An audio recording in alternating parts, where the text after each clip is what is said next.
Assalamualaikum warahmatullahi wabarakatuh. Kami dari kelompok 1 kelas D Akuntansi Pagi, Prodi Akuntansi, Universitas Muhammadiyah Sumatera Utara. Kami akan menganalisis laporan keuangan PT Telekomunikasi Indonesia. Sebelumnya perkenalkan, nama saya Audi Regina Zahra dengan NPM 20051700158 dan teman-teman saya Salwa Arifah dengan NPM 20051700042. Ahmad Aldin Harefa dengan NPM 20051700154, Fani Andianti Dongoran dengan NPM 20051700155, dan Mazaya Nadira dengan NPM 20051700162. Baiklah, kita akan masuk ke pembahasan pertama, yaitu latar belakang PT Telekomunikasi Indonesia. Akan menjelaskan secara singkat sejarah Telkom. Baik, langsung saja. PT Telekomunikasi Indonesia atau Persero Tbk, biasa disebut Telkom, adalah perusahaan informasi dan komunikasi serta penyedia jasa dan jaringan telekomunikasi secara lengkap di Indonesia. Telkom berdiri pada 6 Juli 1965.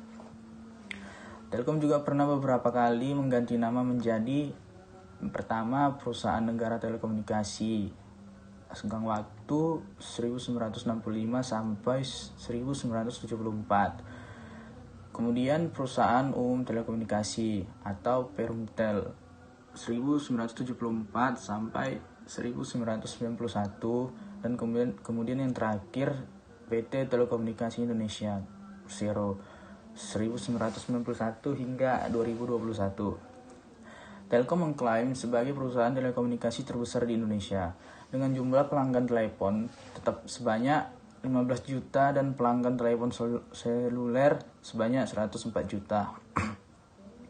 Telkom merupakan salah satu BUMN yang 52,09% sahamnya saat ini dimiliki oleh pemerintah Indonesia dan 47,91% dimiliki oleh publik. Telkom juga menjadi pemegang saham mayoritas di 13 anak perusahaan seperti PT Telekomunikasi Seluler atau Telkomsel, PT Telkom Akses, PT Multimedia Nusantara atau Telkometra, PT PINS Indonesia atau PINS. Telkom memiliki tujuan, visi, dan misi. Tujuan Telkom yaitu mewujudkan bangsa yang lebih sejahtera dan berdaya saing serta memberikan nilai tambah yang terbaik bagi para pemakai kepentingan. Visinya menjadi digital telco, pilihan utama untuk memajukan masyarakat. Dan misi Telkom yang pertama, mempercepat pembangunan infrastruktur dan platform digital cerdas yang berkelanjutan, ekonomis, dan dapat diakses oleh seluruh masyarakat. Yang kedua, mengembangkan talenta digital unggulan yang membantu mendorong kemampuan digital dan tingkat adopsi digital bangsa.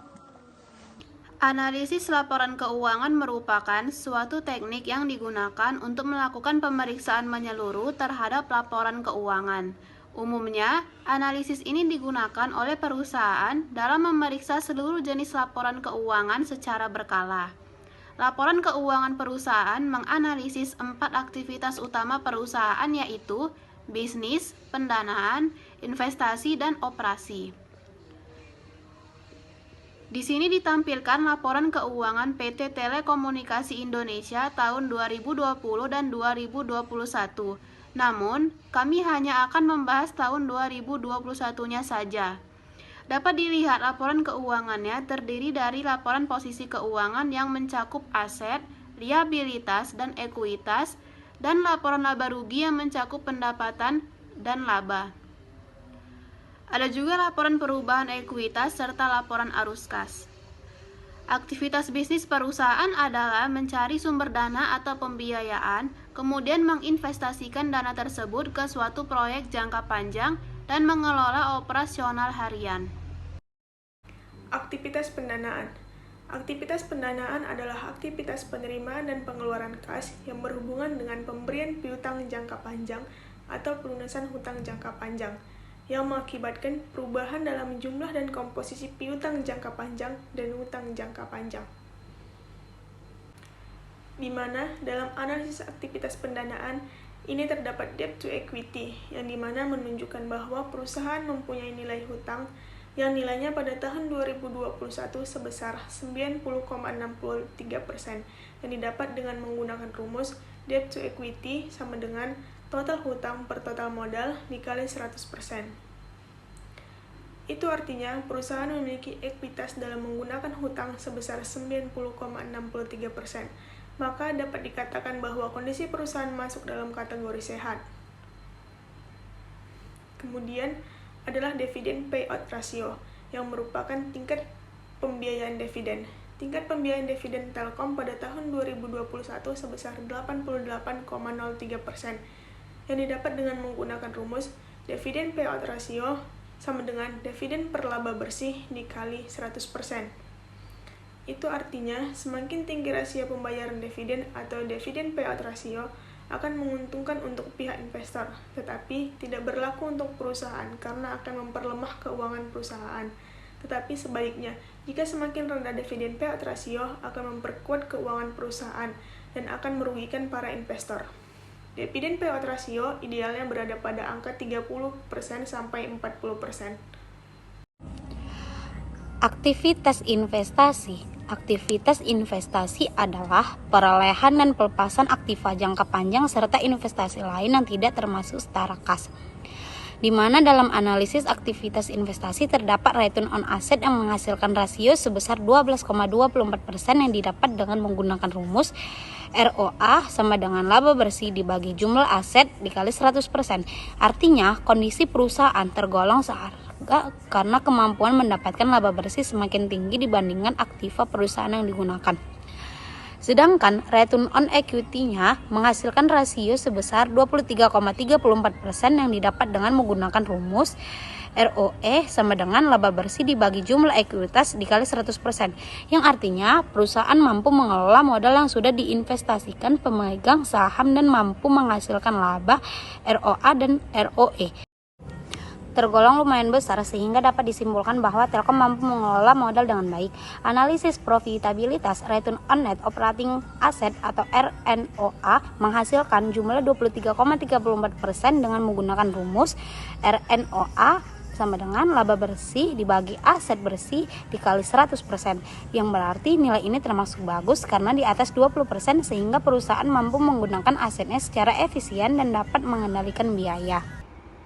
Aktivitas operasi. Aktivitas operasi adalah setiap aktivitas atau kegiatan yang dilakukan untuk meningkatkan pendapatan perusahaan dalam lingkup kegiatan bisnis utama perusahaan tersebut.